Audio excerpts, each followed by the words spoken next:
I first realised I wanted to be a writer from a very young age, probably 6 or 7 years old. I remember being a very keen reader at that age, and it's something that, as far back as I know, I've always wanted to do. So I just feel very lucky now that I have the chance to fulfil what was a lifelong dream.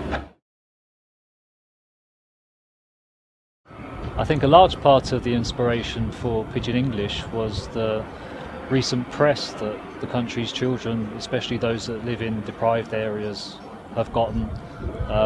There's a lot of noise around about knife crime and violence among the nation's children at the moment, and having grown up myself in part of the country in a housing estate which is much like the one that features in the book, I felt that I wanted to put across a more positive reflection of life in these areas and for these children.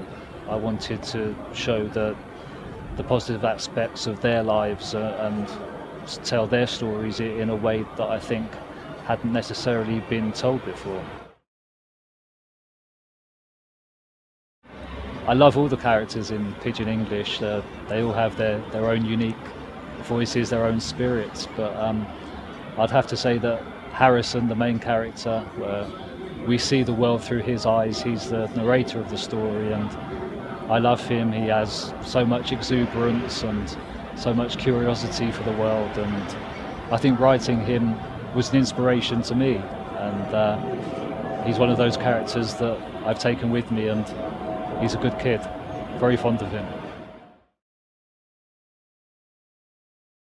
Oh, I think it depends which story you're telling, and with Pigeon English I was lucky enough that a lot of the material came from my own experience, my own background, so I had that knowledge to draw on. Many of the characters in the book are based on people I knew growing up or have known in adult life, and also I think having your ears and your eyes open and watching the news and reading the press and just being aware of the stories that are around you and the people that are around you, and that can often find its way into a story in an authentic and original way.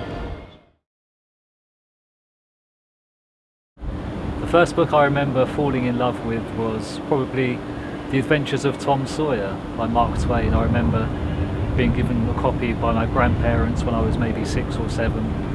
It's the first book I remember reading over and over again, and also the first book I remember thinking I would like to do that. So I'd go for that, The Adventures of Tom Sawyer. I can tell you that it's based on a real life character I know, an Indian man who has a very unusual hobby.